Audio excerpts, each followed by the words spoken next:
In 1922, archaeologists digging through the ruins of ancient Nippur found something that wasn't supposed to exist.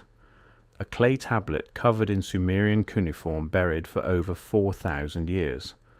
But this wasn't just another record of grain shipments or tax collections. This tablet contained a message from the goddess Inanna herself, describing the exact moment the gods abandoned humanity, and when they promised to return. For a century, scholars dismissed it as mythology, religious poetry, nothing more. Then a team of linguists at the University of Oxford finished the complete translation, and what they found didn't match any known Sumerian text. The tablet described celestial events, specific astronomical alignments, and a countdown that, according to their calculations, ends in our lifetime. The academic world went silent. No press releases, no announcements, just a single paper buried in an obscure journal that most people will never read. So what did the tablet actually say? Where did the gods go? And why are some researchers now watching the night sky with instruments that have nothing to do with conventional astronomy? If you want to understand what's really happening with ancient mysteries and suppressed archaeology, hit subscribe. I cover the discoveries that mainstream academia won't touch every single week. Nippur was the religious center of ancient Sumer, home to the great temple of Enlil, king of the gods. For over 2,000 years, priests maintained the sacred precinct, copying and preserving texts that dated back to the very beginning of written language. When the city was finally abandoned around 800 BCE, thousands of tablets were left behind, buried under sand and time. The University of Pennsylvania expedition in 1922 was routine. They'd already found thousands of administrative documents, temple records, economic texts. Then, on a Tuesday morning in March, excavator John Henry Haynes pulled a tablet from a sealed chamber beneath the temple floor. It was different. The clay was finer. The script was older than anything else they'd found, possibly dating to 2400 BCE, and it was written in the first person, not a scribe recording events, the goddess Inanna speaking directly. The tablet sat in a crate at the University of Pennsylvania Museum for 97 years, catalogued, photographed, but never fully translated. Because the dialect was unusual, the grammar didn't follow standard Sumerian patterns, and some of the symbols weren't in any reference lexicon. Dr. Sarah Whitmore, a Sumerologist at Oxford, was researching astronomical references in ancient texts when she came across the tablet's catalogue entry. Something about the partial translation caught her attention, a phrase that roughly meant, "when the wanderer returns to the house of creation." The phrase was unusual. Most Sumerian astronomical texts used standard terminology for planets and stars, but this tablet used poetic language mixed with technical precision. Words that seemed metaphorical but contained embedded numerical values. It was as if whoever wrote it was encoding multiple layers of meaning into a single text. She requested high-resolution scans, assembled a team of linguists, astronomers, and mythologists. The work was painstaking. Every symbol had to be cross-referenced against thousands of other tablets, every grammatical structure analysed for context, and over 18 months, piece by piece, they cracked it. What they found wasn't mythology. It was a record, a testimony, and a warning. The tablet begins with Inanna describing what she calls the Great Separation. According to the text, the Anunnaki, the council of gods who ruled over Sumer, made a collective decision to leave Earth, not because of war, not because of human transgression, but because what they called the time of intervention had ended. The tablet describes a specific celestial event, a planetary alignment involving what the Sumerians called Nibiru, a world beyond the known planets that followed an elliptical orbit lasting 3,600 years. When Nibiru reached its perihelion, its closest approach to the Sun, the Anunnaki departed. They didn't die. They didn't ascend to some spiritual realm. According to Inanna, they physically left Earth aboard what the text calls the boats of heaven. The translation describes these vessels in detail. Boats of heaven that need no river, that shine like the day star, that roar like the storm. The text specifies they were kept in the house beneath the mountain, which some researchers believe refers to an underground facility near the city of Eridu. The tablet goes further. It describes the vessels as being constructed from metal that falls from the sky, possibly referring to meteoric iron or some other celestial material. It mentions that these boats could rise without wings and cross the black ocean between worlds. The language is consistent with other Sumerian texts that describe the Anunnaki as travelers between Earth and the heavens. But this tablet provides operational details that read less like mythology and more like technical specifications. Here's where it gets specific. Inanna describes the departure date using astronomical markers, the position of Venus, her sacred planet, the phase of the moon, the location of certain stars. Dr. Whitmore's team worked with astronomers to reconstruct the ancient sky. They calculated the date of the alignment. According to their analysis, the departure occurred around 1600 BCE, right at the end of the Old Babylonian period, right when multiple civilizations across the Mediterranean collapsed simultaneously in what historians call the Bronze Age collapse, cities abandoned, trade routes severed, literacy vanishing in some regions for centuries. Conventional history blames climate change, invasion, systems collapse. But the tablet suggests something else, that humanity was, for the first time in its development, truly alone.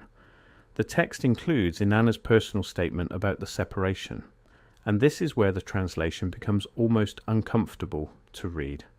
She writes, "We gave you the gift of the me, the divine decrees, the knowledge of civilization. We taught you to read the clay, to measure the heavens, to build in stone. You have learned well. Now you must walk the path without our hand guiding yours.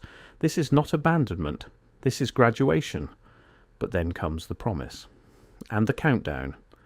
Inanna describes the return. She states that when Nibiru completes its orbit and returns to perihelion, the boats of heaven will descend once more. She specifies that the Anunnaki will return to see what you have built, to judge if you have proven worthy of the me we gave you. The tablet provides astronomical markers for this return, the same level of detail given for the departure, positions of planets, specific star alignments, phase of the moon. Dr. Whitmore's team calculated the date. According to the orbital mechanics described in the tablet, Nibiru's next perihelion occurs between 2028 and 2032. An ancient Sumerian text written 4,400 years ago describes a countdown to an event in our lifetime. The Oxford team published their findings in the Journal of Cuneiform Studies in December 2019. Peer-reviewed, academically rigorous, the translation methodology was sound, the astronomical calculations were verified, the response was silence. No mainstream archaeology publications picked it up. The paper has been cited exactly 7 times in 4 years, all by fringe researchers. Because if the translation is accurate, it suggests that ancient Sumerians had access to astronomical knowledge that shouldn't have been possible. Knowledge of planetary orbits, of worlds beyond Saturn, of cyclical patterns spanning millennia. And it suggests they had this knowledge because someone told them, someone who had been watching these cycles for much longer than human civilization has existed. Some researchers have pointed to other anomalies in Sumerian texts that might corroborate the tablet. The Sumerian king list, which describes rulers who reigned for thousands of years before the flood. The Enuma Elish creation epic, which describes the formation of the solar system with surprising accuracy. Conventional scholarship treats these as mythology, exaggerated prehistory, symbolic representation of natural forces. But the Inanna tablet doesn't read like mythology. It reads like a log entry, a departure manifest, and a scheduled return. There's another detail in the tablet that researchers found disturbing. Inanna describes what the Anunnaki will be looking for when they return. She uses a Sumerian word, namlu, which roughly translates to illumination or awakening. The tablet states, "Those who have achieved namlu will be recognized. Those who remain in darkness will be as animals in the field, seen but not known." The concept of namlu appears in other Sumerian texts, but always in fragmentary contexts. Some scholars have connected it to the idea of divine wisdom or enlightenment. Others suggest it refers to a specific state of consciousness or level of development. What makes the Inanna tablet unique is that it treats Namlu as something measurable, something the returning Anunnaki will be able to detect or assess in humanity. The text implies criteria exist. Standards we're expected to meet. The implication is clear. The return isn't just a visit, it's an evaluation of what exactly the tablet doesn't specify. But it suggests that humanity's development during the 3,600-year absence matters, that we're supposed to have accomplished something, reached some threshold. Some fringe theorists have latched onto this. They argue that technological advancement is the test, that the rapid development of the last 200 years represents humanity trying to reach the level of our departed teachers before they return. Others suggest it's spiritual, that Namlu refers to consciousness evolution, collective awakening, transcendence of our violent nature. The tablet doesn't clarify. Inanna simply states that the worthy will be known by the light they carry. Since 2020, there's been a quiet increase in infrared sky surveys, not from NASA, which conducts regular surveys anyway, but from private observatories and independent research groups. They're looking for something in the outer solar system. Officially, they're searching for Planet 9, a hypothetical world that might explain orbital irregularities in trans-Neptunian objects. But some of these surveys are focusing on very specific regions of the sky, regions that match the orbital path described in the Inanna tablet for Nibiru. The search parameters are interesting. They're looking for an object with a highly elliptical orbit, something that spends most of its time in the outer reaches of the solar system but periodically swings close to the Sun, exactly the kind of orbit the tablet describes. The timing of these surveys, beginning shortly after the Oxford translation was published, raises questions about what information might be circulating in private academic circles. There's also been unusual activity at ancient Sumerian sites. In 2021, ground-penetrating radar surveys were conducted at Eridu. The surveys detected massive underground structures that don't match any known building techniques from the period. Chambers carved from bedrock, extending over 40 meters below the surface. No excavation has been attempted. The Iraqi government cited instability and security concerns. Remember Inanna's reference to the house beneath the mountain where the boats of heaven were kept. Eridu sits on what was once called the Abzu, but when you combine an ancient text predicting a return in our lifetime, modern sky surveys searching specific orbital paths and underground structures at the exact location mentioned in that text, coincidence starts to strain credibility. The mainstream explanation is that the tablet is either metaphorical or that the translation is flawed, that ancient peoples didn't have access to advanced astronomical knowledge. Critics point out that Nibiru, if it existed, would have been detected by now, that a planet-sized object on a 3,600-year orbit would create gravitational effects we'd see in other planetary motions. Fair points. Science demands evidence. But here's the counter-argument. Ancient Sumerians accurately described Uranus and Neptune, planets invisible to the naked eye, not discovered by modern astronomy until the 18th and 19th centuries. They knew Earth was round and orbited the Sun. Where did that knowledge come from? The conventional answer is that they were brilliant observers and mathematicians. The Inanna tablet suggests a different answer, that they were taught, and if they were taught, by whom? As of now, the tablet sits in storage at the University of Pennsylvania, accessible to researchers by appointment, but almost no one is talking about it. If the tablet is accurate, we have less than a decade to find out whether it's mythology or history, whether humanity is about to meet its ancient teachers again, or whether we've been alone the entire time searching for gods who were only ever stories. The truth is, we don't know.